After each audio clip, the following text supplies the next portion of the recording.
Carlos Alcaraz isn't the type to sit around sulking after a loss. Fresh off his quarterfinal exit in Doha at the hands of Czech player Jiří Lehecka, the Spanish phenom has wasted no time jumping right back into training. And let's be real, losing a tight three-setter after being up in the decider must sting, but if there's one thing we know about Alcaraz, it's that he doesn't stay down for long.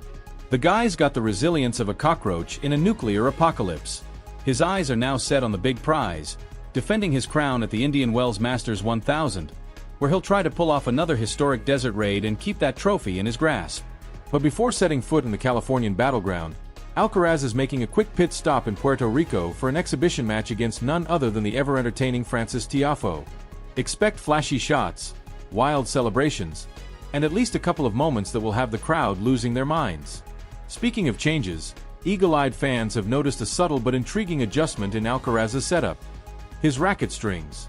While the team hasn't spilled the beans on why he's tweaking his weapon of choice, speculation is running wild. Is he looking for more control? Extra pop on his shots? A hidden cheat code to stop blowing leads in third sets? Who knows? But one thing's certain, every tiny detail matters when you're gunning for the top spot.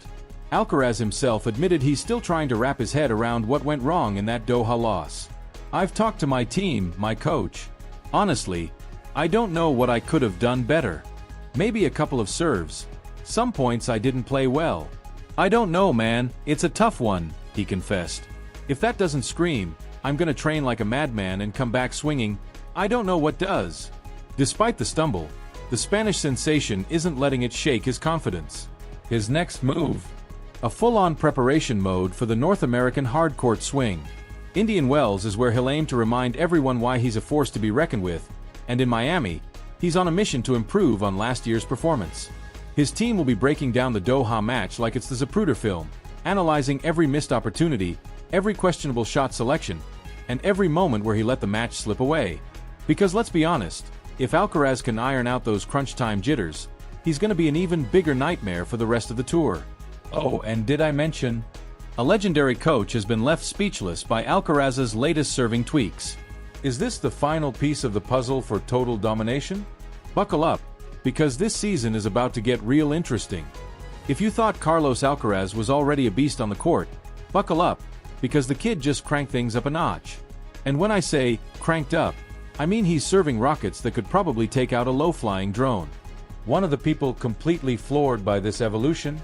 None other than legendary coach Patrick Mouratoglou, the man who helped shape the dominance of Serena Williams. The dude has seen it all, but even he's sitting there with his jaw on the floor, wondering what kind of wizardry Alcaraz has pulled off. Alcaraz's new serve isn't just a minor tweak, it's a damn game changer. He's been firing off aces left and right, making his service games feel less like a tennis match and more like a demolition derby. Mouratoglou, clearly fascinated, broke down the mechanics of it all, pointing out that Carlos has mastered a level of fluidity that's rare, even at the top level. There's no stiffness in his movement, no unnecessary tension in his legs that stops him from exploding into the shot, and his left arm is free to move fully into the motion. That's how you generate serious power. If you want a big serve, you need to be loose. And Carlos, he's loose as hell, Mouratoglou explained in an interview with Eurosport, sounding half impressed and half worried for the future of the ATP Tour. Despite the excitement around his newfound serving artillery, Alcaraz's run at the ATP 500 in Doha came to an end in the quarterfinals, where he fell to Czech player Jiří Lehecka. But here's the thing: Carlos wasn't leaving Qatar with his tail between his legs. Far from it. The dude was actually pretty damn satisfied with his performance. "This tournament is really something special," Alcaraz said, smiling even after the loss. "The people here? Incredible. The whole atmosphere? Amazing. I leave Doha with my head held high, feeling even more confident than before, and super happy with how I played and how I felt with my team. I'll definitely be back next season." That's the kind of attitude you expect from someone who's got his sights set on much bigger things. And speaking of big things, Indian Wells is up next. The Masters 1000 in California, running from March 5th to 16th, is a critical battleground for Alcaraz, who's not just showing up to participate, he's coming back to defend the title he snatched in 2023.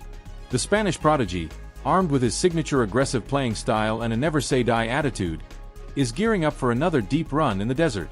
With his upgraded serve and rock-solid confidence, he's making it clear, He's not here to mess around. At just 21, he's already got multiple big titles under his belt, and something tells me he's just getting started. The rest of the ATP better watch out, because if this new and improved Alcaraz keeps firing on all cylinders, it's going to be a long, painful year for anyone standing across the net from him. Carlos Alcaraz is barely getting started, yet his list of achievements already reads like something out of a tennis legend's autobiography. 5 Grand Slam titles? Check. Youngest world #1 in ATP history? Yep. And just to flex on his doubters, this season he went ahead and bagged his first indoor hardcourt title at the ATP 500 in Rotterdam, proving that he's not just a clay court maestro, he's a damn chameleon, adapting to any surface like it's second nature. While Alcaraz keeps adding silverware to his collection, the tennis landscape is shifting. Novak Djokovic, the ultimate boss battle of the sport, is inching toward the finish line of his career, possibly looking over his shoulder at the next generation with a mix of pride and mild terror. Meanwhile, Jannik Sinner, one of Alcaraz's biggest competitors, is forced to hit the pause button with a 3-month suspension. As for Alexander Zverev, the German is still clawing his way toward the summit, while guys like Holger Rune and Daniil Medvedev seem to be going through their own personal soap operas, stuck in a slump that even their best therapists might struggle to fix.